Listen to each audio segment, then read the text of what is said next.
On va continuer notre lecture du Srimad Bhagavatam, premier chant, chapitre 19, dernier, verset numéro 6. Om Namo Bhagavate Vasudevaya. Om Namo Bhagavate Vasudevaya. Om Namo Bhagavate Vasudevaya. Om Namo Bhagavate Vasudevaya. Om Namo Bhagavate Vasudevaya. Om Namo Bhagavate Vasudevaya. Yave Lasastri Tulasi Vimishra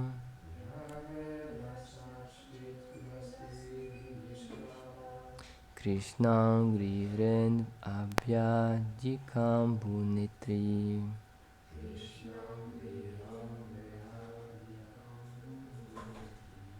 Punati Lokan Ubhayatra Sheshan Kastam Nase Veta Marishyamana.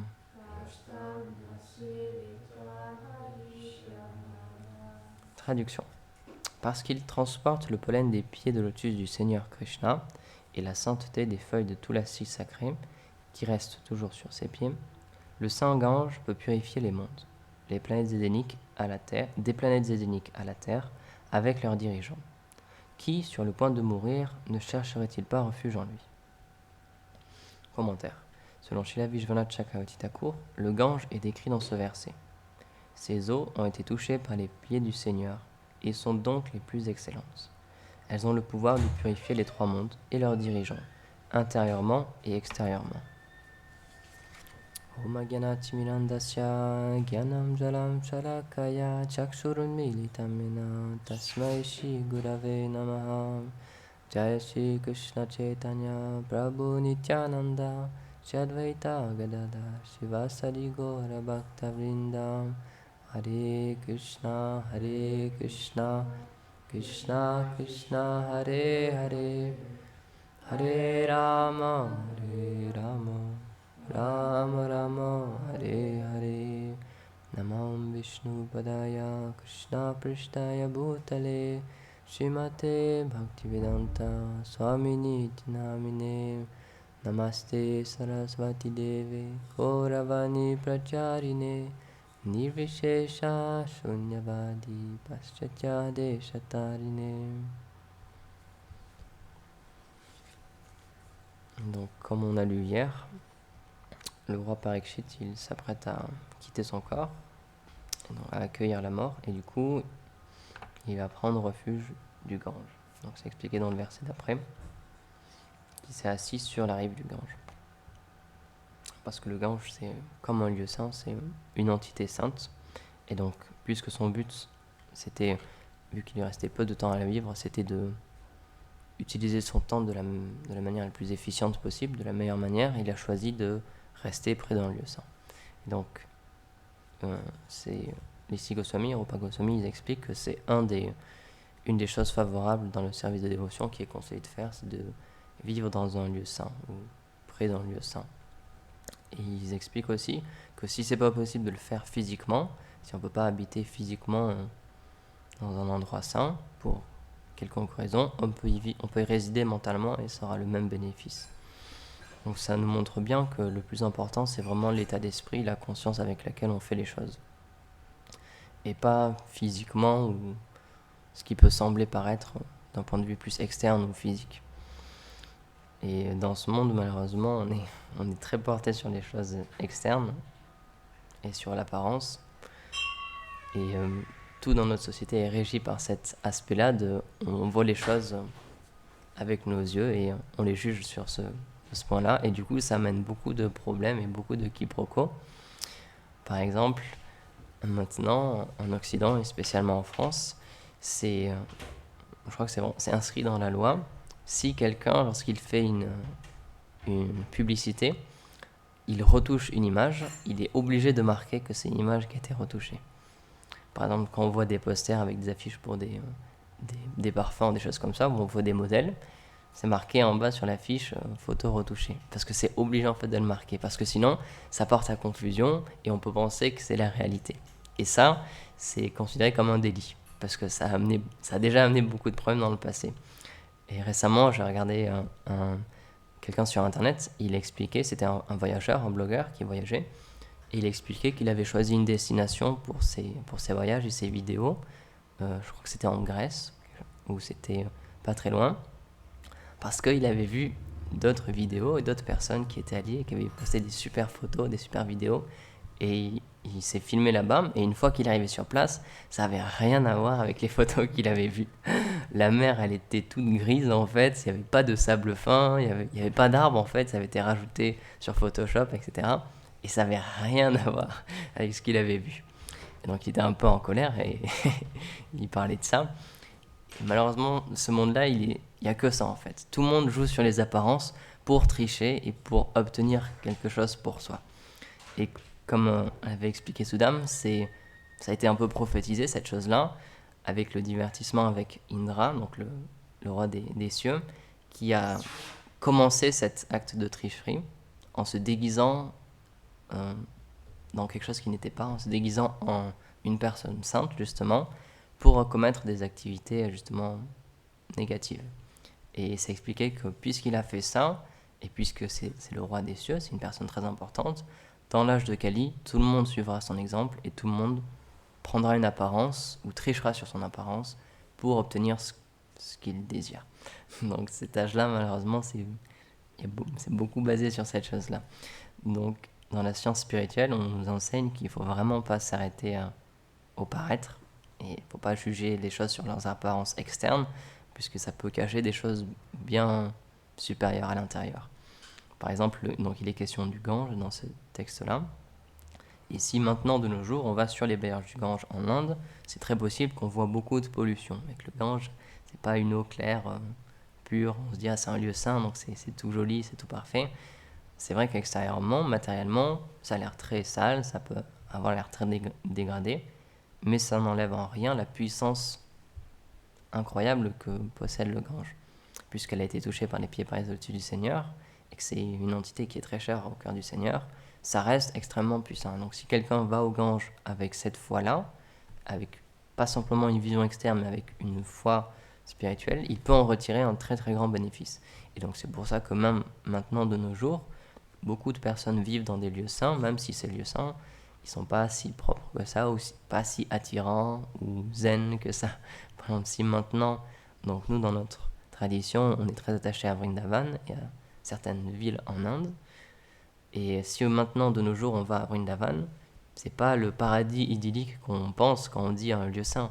C'est une ville grandissante à vitesse grand V. Si on y va, si on regarde les vidéos, par exemple, avec Srila Prabhupada, lorsqu'il était en Inde, lorsque ses disciples l'ont filmé en Inde, ça n'a rien à voir à Vrindavan maintenant et Vrindavan avant. Maintenant, c'est presque une métropole, quoi. C'est une ville normale, on va dire, comme toutes les autres. Avant, c'était vraiment un village paisible.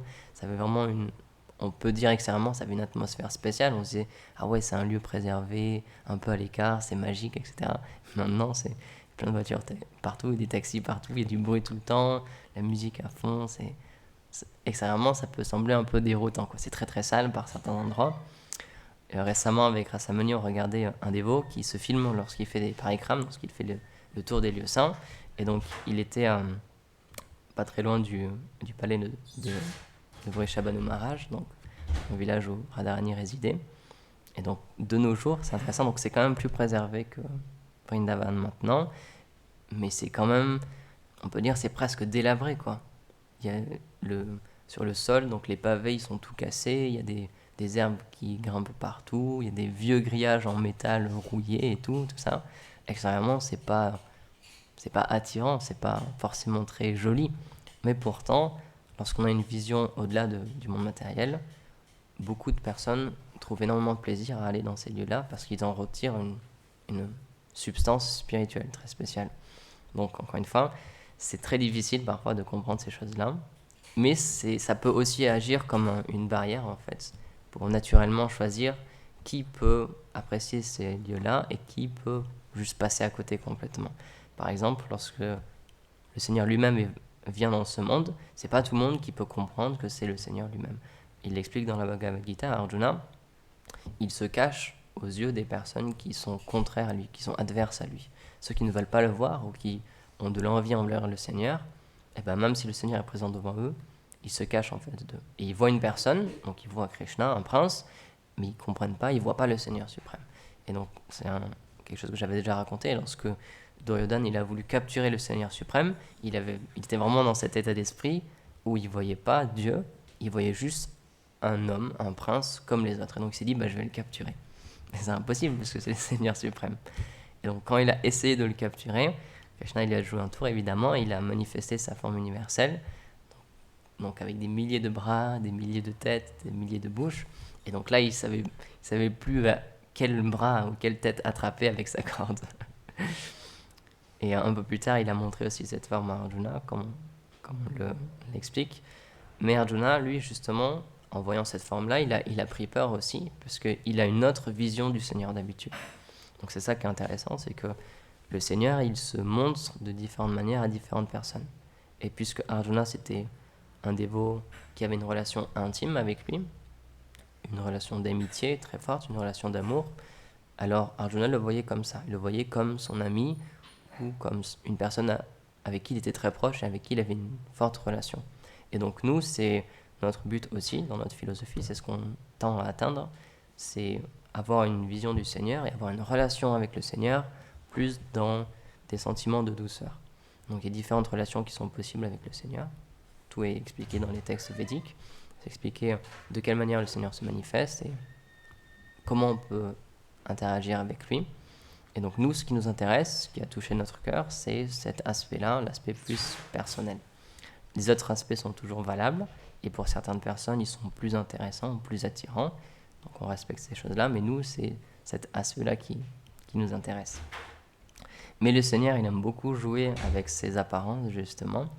Et comme on l'a raconté récemment, c'était l'apparition de Vamanadev. Donc c'est le Seigneur qui vient, mais sous une forme très particulière, c'est la forme d'un nain brahmana. Et donc, donc c'est tout un divertissement avec un de ses dévots très chers aussi, avec Bali Maharaj. Et donc, quand il est apparu en tant qu'un nain, évidemment, puisque c'est le Seigneur suprême, il est suprêmement beau. Donc, même s'il était tout petit, il avait la forme d'un nain, il était extrêmement attirant. Et donc, lorsque Bali Maharaj, il recevait des brahmanas, puisque c'est un roi, son devoir c'est de prendre soin de ses sujets, prendre soin de son royaume. Et puisqu'il a des richesses, il doit donner ces richesses-là aux personnes méritantes, aux brahmanas. Lorsqu'il faisait une audience pour recevoir des personnes et leur accorder ce qu'ils désiraient, lorsqu'il a vu cette personne-là, cet individu, il a été vraiment pris d'un sentiment très spécial, parce qu'il l'a trouvé tellement beau et tellement attirant. Tout de suite, il a gagné son cœur, il a dit « Je suis le roi, donc je t'offre tout ce que tu veux. Demande-moi ce que tu veux et je te l'offrirai. » Et donc, le Seigneur, vu qu'il voulait jouer un tour à Bali Maharaj, il a dit, moi je voudrais juste 3 pas de terre. Parce que je suis un petit brahmana, je n'ai pas besoin de grand chose, j'ai besoin de 3 pas de terre. Et donc là, le roi, il dit, mais t'es idiot, regarde, je suis le roi, je suis tellement puissant, je possède tellement de choses, qui demanderait simplement 3 pas de terre à un roi? Un roi, il peut tout te donner, spécialement Bali Maharaj, il contrôlait beaucoup de choses dans cet univers, donc il dit, mais demande-moi tout ce que tu veux. Et demande-moi plus, je te donnerai plus. Et donc il dit non, c'est expliqué qu'il faut se satisfaire de ce que l'on peut posséder, juste ce qui nous est nécessaire, donc je te donnerai juste 3 pas de terre. Et donc c'est expliqué que le maître spirituel de Bali Maharaj, qui était à côté, Sokracharya, il a plus une relation adverse avec le Seigneur suprême, justement, et il a perçu, là le Seigneur lui a fait voir dans son cœur, il a perçu que c'était Dieu en fait, que c'était Vishnu. Et donc il a dit, surtout, ne l'écoute pas et surtout ne lui donne rien parce que c'est Vishnu et on a toujours des problèmes avec lui et il va te jouer un tour. Mais Bali Maharaj, il n'a pas écouté puisque c'est un grand dévot du Seigneur en fait, même s'il était né dans une famille particulière et il était plus contraire en fait au Deva, et c'était plus une personne négative on va dire dans cette vie-là. En fait c'était un très grand dévot du Seigneur et tout ça avait été mis en place pour ce divertissement. Et donc il a accepté la requête de ce petit nain. Mais en fait, dès qu'il a accepté, Vamanadev, il a commencé, donc il a fait un pas, et ensuite il a commencé à grandir. Et sa forme, elle a pris une proportion gigantesque, et avec son deuxième pas, il a couvert tout l'univers. Et à partir de ce moment-là, Bali Maharaj, il a compris du coup ce qui était en train de se passer. Et là, Vamanadev, il s'est retourné vers lui, il lui a dit, il faut que tu me donnes plus maintenant. J'ai fait mes 2 pas, et j'ai le droit à un 3e pas, mais j'ai couvert tout cet univers du coup. Donc qu'est-ce que tu peux m'offrir de plus? Et donc là, Bali Maharaj, puisque c'était un dévot, naturellement, c'était spontané, il a offert ses hommages et il a offert sa propre vie en fait. Il a offert sa tête pour que Vamanadev puisse poser son pied dessus. Donc ça, c'est les signes des grands dévots, et comme on le voit avec Parikshit Maharaj, c'est pareil. Ils ont conscience, lorsqu'ils sont en face du Seigneur, et même dans leur vie en général, ils ont conscience que rien ne leur appartient réellement en fait.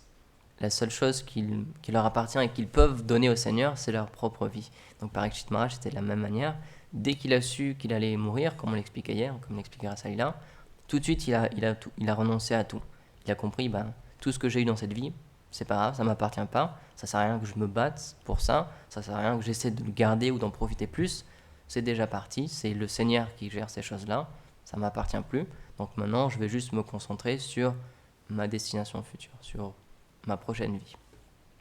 Et donc Bali Maharaj, il a eu ce même réflexe, et donc il a tout abandonné, il n'a pas essayé de combattre, il n'a pas essayé d'insulter le Seigneur ou de tricher encore, il a simplement offert sa vie. Et donc tous ces grands exemples, ils sont là pour nous montrer que dans ce monde, même si on peut acquérir beaucoup, beaucoup de choses, encore une fois, Parikshit Maharaj, c'était le roi de la terre entière, et Bali Maharaj aussi, ils étaient quelqu'un qui avait conquéri énormément de richesses, ils possédaient tout, et pourtant, dès que le moment était venu, ils ont tout laissé, et ils ont tout redonné au Seigneur. Donc, dans notre philosophie, c'est ça qu'on essaie d'obtenir comme qualité. De tels grands rois, ils sont prêts à tout lâcher au dernier moment. Donc nous aussi, on devrait, dans notre vie, être prêts à lâcher le peu de choses qu'on possède pour le Seigneur. Ou alors, encore mieux, l'offrir en service au Seigneur. Parce que souvent, c'est une mauvaise compréhension qu'on peut avoir. C'est que pour mener une vie spirituelle, justement, comme ces personnes-là, il faut être détaché de tout. Parce que quand on lit l'histoire de Parikshit Maharaj, d'un point de vue externe, ou du point de vue de quelqu'un qui ne connaît pas trop, on peut voir qu'il a mené une vie de roi, et qu'ensuite, lorsque sa mort allait venir, là il a tout laissé, il s'est absorbé dans la vie spirituelle pleinement. Mais c'est pas nécessaire en fait, dans le sens où dans sa vie de roi, il était déjà un dévot, il offrait déjà toutes ses actions. Donc il faut pas attendre le dernier moment pour se dire je me poserai des questions spirituelles avant ma mort. Et comme ces grands rois, je ferai tout au dernier moment. C'est pas notre philosophie. Peu importe la situation dans laquelle on est, dès maintenant, on doit déjà commencer à l'engager et commencer à l'offrir au Seigneur. Parce que la règle dans cet univers, c'est que tout le monde va mourir, mais personne ne sait à quel moment. Donc ça peut nous arriver n'importe quand. Et donc Parikshit Maharaj, il a eu une grâce très spéciale de savoir exactement quand il allait quitter son corps. Il avait 7 jours, mais nous, on ne sait pas. Peut-être qu'on a 7 jours déjà maintenant, peut-être qu'on a quelques heures, ou peut-être qu'on a plusieurs dizaines d'années, mais on ne le sait pas. Donc vu qu'on ne le sait pas, quelqu'un d'intelligent, il commence dès maintenant à se préparer pour la suite en fait. Il ne faut pas avoir une vision vraiment à court terme. Et c'est ça qu'on essaie de développer aussi avec une pratique spirituelle. On essaie de voir au-delà de, comme on l'expliquait hier, au-delà de juste la gratification des sens maintenant tout de suite, et essayer de se porter un peu vers l'avenir. On essaie de, comme Shri Prabhupada l'expliquait, c'est juste quelqu'un de stupide qui mise son argent sur quelque chose qui est voué à disparaître ou qui est voué à perdre en valeur. C'est un vrai businessman, il ne fait jamais ça. Il mise son argent là où il sait que ça va fructifier davantage dans le futur. Donc nous, c'est de la même manière. On donne notre temps et notre énergie, nos activités, on les place dans un aspect plus spirituel, parce qu'on a conscience que c'est ça qu'on va garder dans notre prochaine existence et là où nous mènera le futur. Il y a l'exemple qui est donné, c'est comme un compte en banque en fait. Toutes les activités spirituelles qu'on fait, tous les bons bénéfices spirituels qu'on acquiert en ces activités-là, c'est gardé comme dans un compte en banque, et peu importe ce qui se passe dans notre vie, peu importe la vie future qu'on aura, ce compte-là, cet argent-là, il sera toujours disponible, il ne disparaîtra jamais. Et à l'inverse de tout ce qu'on peut acquérir dans ce monde, toutes les choses matérielles qu'on peut acquérir par différentes méthodes, encore une fois, Et c'est expliqué dans les Védas comment obtenir la richesse, ou obtenir une très bonne santé, obtenir une très bonne famille, etc. Ces choses-là, on peut les acquérir, mais ce sera temporaire. C'est comme un bon d'achat. Une fois qu'on l'a utilisé, ça disparaîtra. On peut avoir une très bonne vie, on peut avoir une très très bonne famille, mais ça durera juste un certain temps qui nous est donné, et après ça disparaîtra. Donc le principe de la vie spirituelle, c'est qu'on a compris ces choses-là, et qu'on essaie de se porter sur des choses qui justement dureront dans le temps, et qui ne disparaîtront pas. Évidemment, c'est facile de parler de ces choses-là, mais c'est très difficile dans la vie de tous les jours d'avoir toujours cette vision-là. Donc c'est pour ça que c'est expliqué aussi un des angas de la dévotion, une des branches du service de dévotion qu'il faut pratiquer, c'est le souvenir constant des divertissements du Seigneur, ou l'écoute constante des divertissements du Seigneur et des activités spirituelles.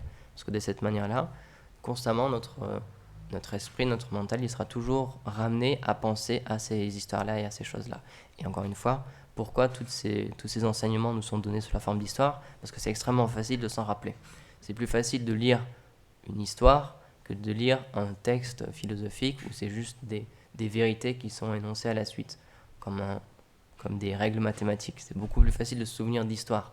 Parce que les histoires, ça reste plus facilement en tête, il y a des personnages qu'on aime bien, ou des choses qui nous ont surprises, et c'est plus facile d'en parler ou de les écouter. Alors que simplement, si on donnait des classes comme à l'école, où simplement on énonce des faits, il faut faire ça, il ne faut pas faire ça, ça va nous amener ça, c'est beaucoup plus difficile de s'en rappeler et c'est plus rébarbatif. Donc, le Seigneur est très miséricordieux et il nous donne des histoires pour se souvenir de toutes ces choses-là. Donc là, on arrive à la fin du premier chant du Bhagavatam. Donc, dans les versets d'après, il y a la liste de tous les sages qui vont arriver au lieu où se trouve Parikshit Maharaj. Et donc là, ensuite, il va leur poser la question, il me reste 7 jours à vivre, qu'est-ce que je dois faire maintenant? Et donc ils vont tous lui donner des explications différentes, mais un peu après, il y a Shukadeva Goswami qui arrive, et ils lui laisseront la parole, puisqu'ils vont lui expliquer, lui en fait, il est plus qualifié que nous, lui c'est une âme réalisée, c'est quelqu'un qui a déjà une relation avec le Seigneur suprême, donc lui il sait exactement ce qu'il faut faire, ce qu'il y a de mieux à faire dans le temps qui te reste. Et donc là, à partir de là, il y a encore plein d'autres histoires qui vont être racontées, c'est des histoires dans des histoires, pour nous apporter différents points philosophiques. Donc la Bhagavad Gita aussi, c'est la même chose, c'est juste parce que nous, on lit la Bhagavad Gita comme un livre qu'on a seul, avec des commentaires seuls, mais c'est un chapitre, en fait, dans une partie du Mahabharata, qui est un texte énorme aussi, avec beaucoup, beaucoup d'histoires. Et tous ces textes-là, toutes ces histoires-là nous sont donnés, encore une fois, pour que ça soit très facile de se souvenir de tout ça. Donc le Seigneur, il met en place tous ces divertissements, c'est comme un théâtre transcendantal, et il se déplace d'univers en univers avec son théâtre, et avec ses amis, avec ses acteurs, pour mettre en place ces divertissements. Donc il y a un dévot qui expliquait quelque chose de très intéressant. Il disait on peut méditer par exemple sur la Bhagavad Gita, en pensant que donc la Bhagavad Gita qu'on lit, c'est celle qui s'est passée sur cette terre il y a à peu près quelques milliers d'années. Mais puisque c'est un divertissement éternel du Seigneur, lorsqu'il quitte cet univers, le Seigneur, c'est pour aller dans un autre univers et pour bénéficier aux personnes de cet univers et mettre en place aussi ces divertissements. Donc en ce moment, quelque part, il y a la Bhagavad Gita qui est en train d'être récitée. En ce moment, il y a Krishna et Arjuna sur un champ de bataille qui sont en train de parler de la Bhagavad Gita. Donc on peut méditer sur cette chose-là. La Bhagavad Gita, c'est pas quelque chose de passé, de terminé. C'est toujours en cours, mais juste pas dans notre univers. Dans notre univers, c'est déjà arrivé pour cet âge-là, c'est déjà passé. Mais Krishna, quelque part ailleurs, il est en train de vivre cette chose-là aussi avec Arjuna. Donc tous ces divertissements, ils sont vivants, et on peut même aller encore au-delà de ça. Et pour les personnes qui sont très qualifiées spirituellement, lorsqu'ils lisent ces divertissements ou lorsqu'ils méditent dessus, le Seigneur peut les amener à les revivre en fait, ou à les vivre directement, pour qu'ils puissent en avoir une autre expérience et voir d'autres choses. Donc c'est pour ça que les commentaires, par exemple, de Srila Vijayanath Chakravarti Thakur sont très importants pour nous en tant que Gaudiya Vaishnava, parce qu'il nous explique des choses qu'il a vues et qui ne sont pas marquées simplement dans les versets. Donc c'est pour ça que très souvent, par exemple là j'ai ouvert, donc c'est chapitre 9, verset 32, donc il y a Bhishma qui parle, et dans le commentaire, c'est marqué. Srila Vishwanath Chakravarti cite Bhishma. Et là, il rajoute plusieurs paragraphes de texte. Parce qu'en fait, le Seigneur l'a mis dans cette situation-là pour avoir cette vision de ce qui s'est passé, mais d'une manière plus longue et plus large. Parce que rien que les versets, il y a déjà beaucoup de versets dans le Bhagavatam. Alors si on devait tout expliquer et tout détailler, ce serait beaucoup trop long. Donc le Seigneur, il donne certaines visions à certains de ses dévots pour qu'ensuite, il puisse rajouter certaines choses dans les commentaires. Donc de la même manière, comme je l'avais expliqué récemment, dans la Bhagavad Gita, c'est super important pour nous, les commentaires de Vishwanath Chakravarti, puisqu'il explique en détail la vision qu'avait Arjuna de Krishna et la relation intime qu'ils avaient. Et si on lit ces commentaires-là, on peut avoir une autre compréhension totalement de la Bhagavad Gita. Mais ça, encore une fois, ça demande de la lecture et ça demande d'avoir foi dans ces personnes-là et foi dans nos acharyas, dans les personnes qui font des commentaires. C'est pour ça qu'on suit une règle stricte qui est celle de la succession disciplique. Et les commentaires, ils sont autorisés seulement lorsqu'ils font partie de cette succession disciplique. Et on peut la remonter directement, donc nous, notre filiation, elle remonte directement à Brahma, qui a reçu son savoir du Seigneur directement, de Krishna directement. Et de cette manière-là, toutes les personnes qui sont autorisées dans cette filiation spirituelle, donc nous, c'est la Brahma, Madhva, Gaudiya, Sarasvati Sampradaya, ils ont le droit, si ça leur est donné par leur maître spirituel, de faire un commentaire, puisque leur propre maître spirituel a reçu l'autorisation de son maître spirituel, etc., etc. Et on remonte directement jusqu'à Brahma. Donc de cette manière-là, on sait que c'est le même savoir, qu'il est toujours gardé, qu'il est toujours pur. Donc voilà, je vais m'arrêter ici. Est-ce qu'il y a des commentaires ou des questions? Kantra Shrimad Bhagavatam ki jai, Srila Prabhupada ki jai, Gaur Premanandi.